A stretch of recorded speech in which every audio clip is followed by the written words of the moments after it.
Hello.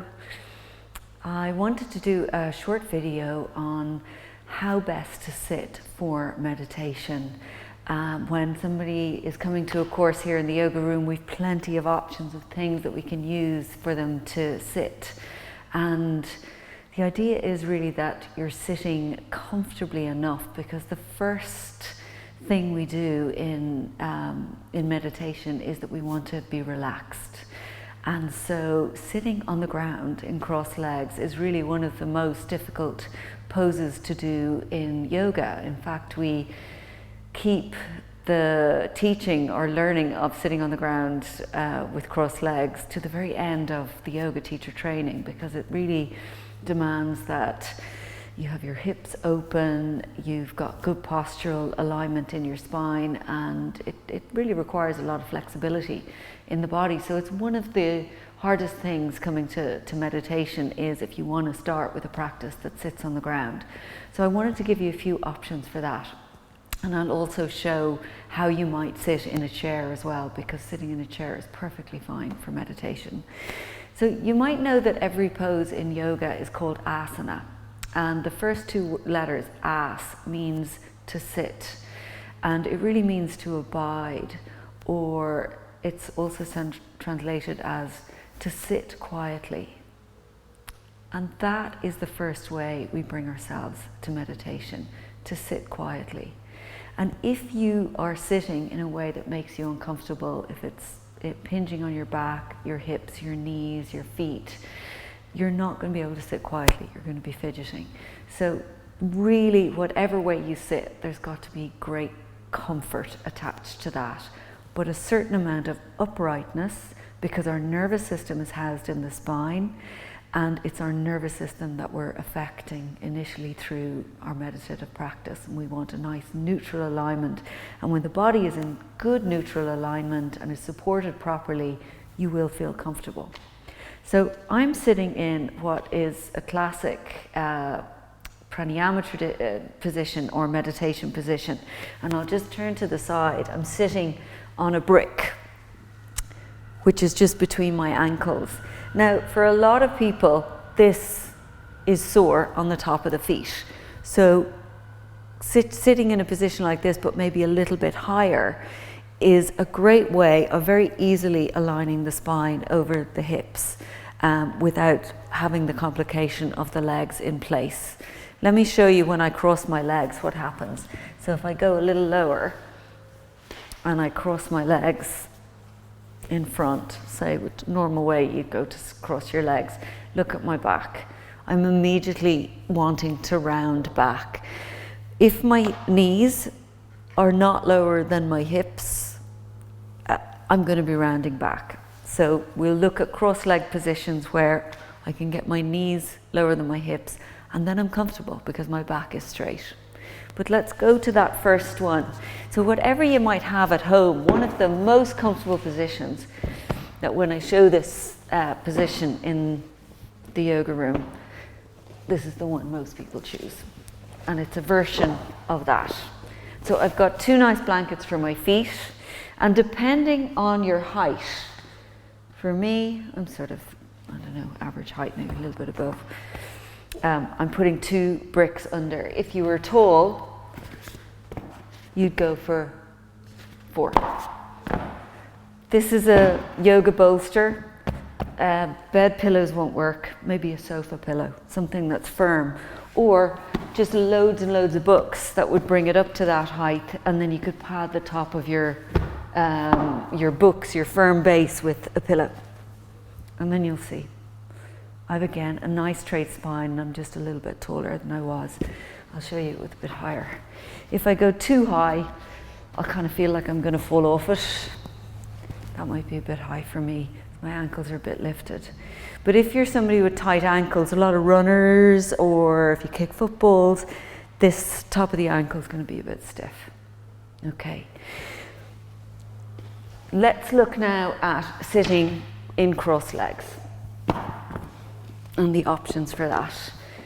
Now, for me, I could sit about on that height, and I've been doing yoga for a while, for probably about 10 minutes, 15 minutes. no problem. But if I want to sit for more than that, for 20 minutes, half an hour, I'm going to make myself a little bit more comfortable. And I'm really used to the position I pick. What I would recommend for you, if you're coming first, is go for at least that height and at least that thickness.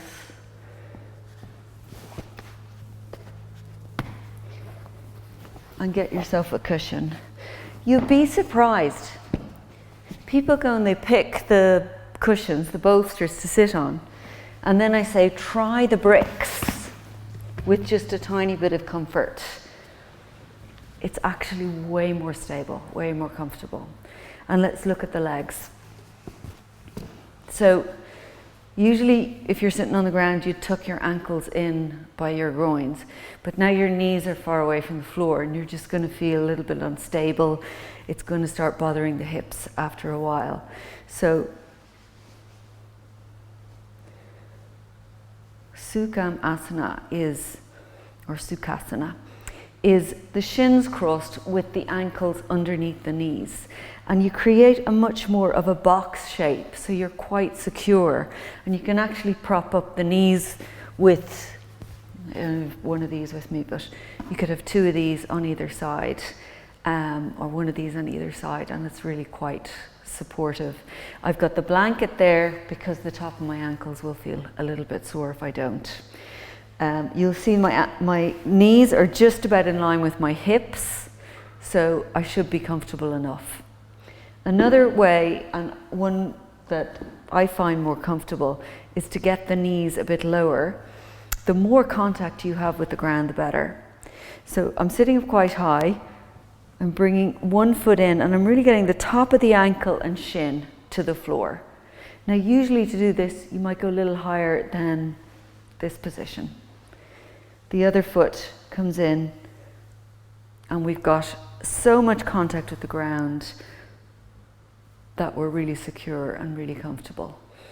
This is called Siddhasana. So Sukasana, easy cross-legged position, but not quite in like this. Good crossing of the shins with the heels underneath the knees. Spine is nice and straight.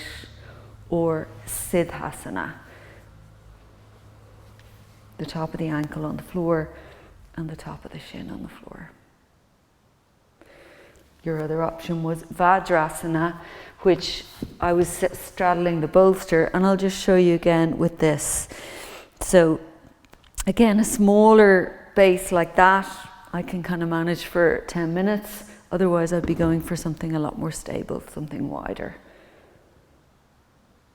And see how easy it is for my spine to stay straight.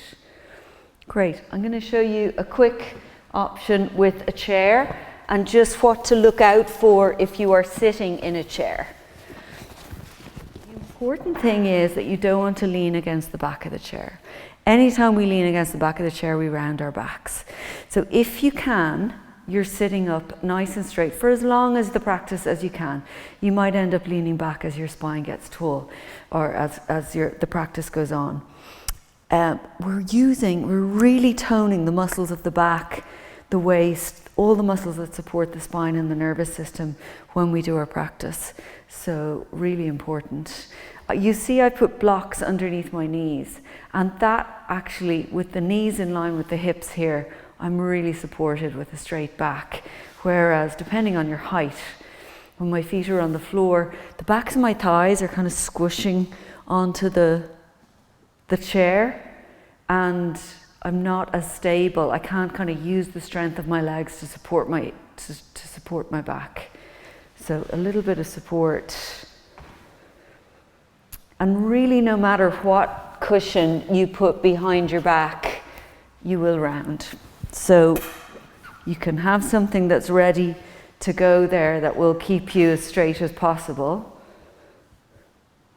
But by nature, if you've just leant against something, you've slightly moved the neutrality of the spine, no matter where you put the support.